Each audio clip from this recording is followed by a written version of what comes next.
Welcome to Villa Park News. We focus on the people and businesses in Villa Park. My name is Al Stasch, and I want to tell you that the landscape in Villa Park is changing dramatically, and there are potentially many more big changes coming soon. As we have been reporting, there are significant new businesses in Villa Park under construction. The first is Casey's Convenience Store and Gas Station on North Avenue and Ardmore. The main structure and the canopy is getting the final touches on the exterior, and within weeks they could be ready to start hiring employees and be open for the public. Also on Villa Avenue, the Aerotrans Company site has completed the installation of most of the walls to a significant new building. The only section of the structure still not in place is the area that will include the new office space. And these two locations are just the beginning of changes to come. Not as obvious is the beginning of the development at Lions Park, where a new health center is being planned. Already the community center at Lions Park on the site is being readied for demolition with the removal of asbestos crews on site. The building has been a location many residents have visited for decades, either to participate in parks and recreation programs or to vote in years past. Still in early stages of development are two new large apartment complexes, one located adjacent to the metro station and another on Villa Avenue adjacent to the Great Western Trail at Villa Avenue. Still another development is planning, and that is the Lufkin Park on South Ardmore.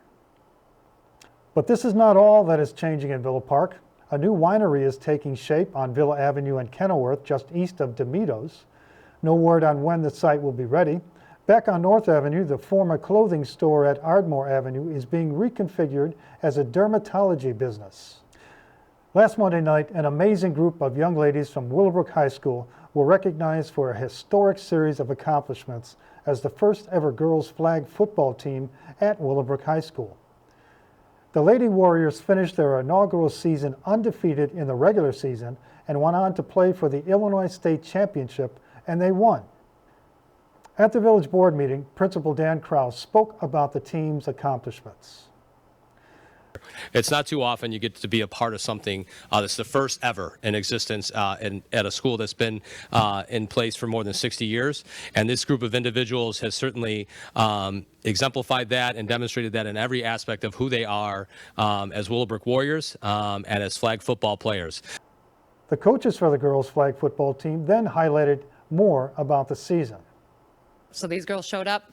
We practiced at night after some of their other sports, some of them with work and all that made this happen. And it's a sport that in June, you would have been like, I don't know how good they're going to be. And by the time the fall came around, they all invested so much time to be the best they could at it. So we built like a lifetime of memories in a really short period of time, which for Coach Hildreth and I, this has probably been our best coaching experience ever. For me, like selfishly, it was by far the best athletic experience of my life, and I think with the relationships that built, Liv said to me, we were practicing, I think it was leading, I don't remember when exactly it was, but she's like, hey, do you remember when we didn't know each other 5 months ago?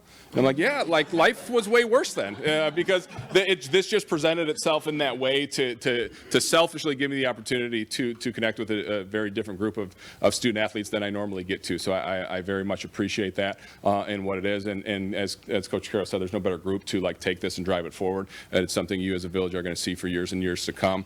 Me having a daughter that's 9 and talking about looking up to somebody, they're ready to recognize certain players on this team, and there's already like local celebrities to them and to those girls who they're looking up to, as Coach alluded to before.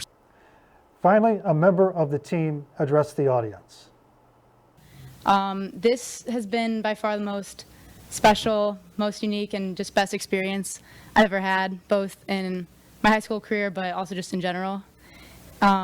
This team it's given me the opportunity to meet so many amazing girls, amazing coaches, and learn a new sport, which I never thought would happen my senior year of high school, which is why it's been so special. It's been, compared to my other sports, I've been able to really just live in the moment this year, and just, we're not worried about, before each game, we weren't worried about winning. We weren't worried about getting to the state championship, getting to the regional, getting to the national level.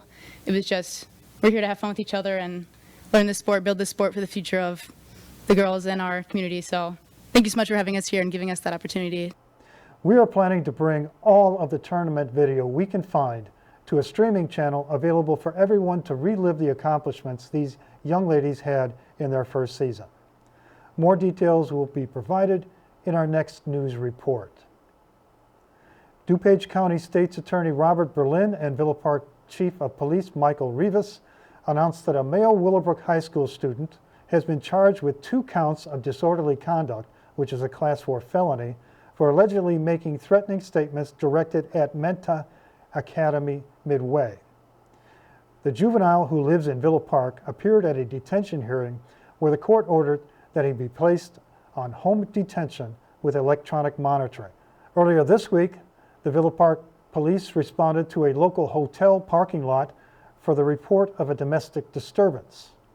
DuPage County State's Attorney Robert Berlin and Villa Park Chief of Police Michael Rivas announced that bond has been set for a Schaumburg woman accused of leading police on this high-speed chase following a call for a domestic dispute. Victoria Nee, 32, of the 500 block of John Court, appeared at a bond hearing where a judge set bond at $25,000 with 10% to apply.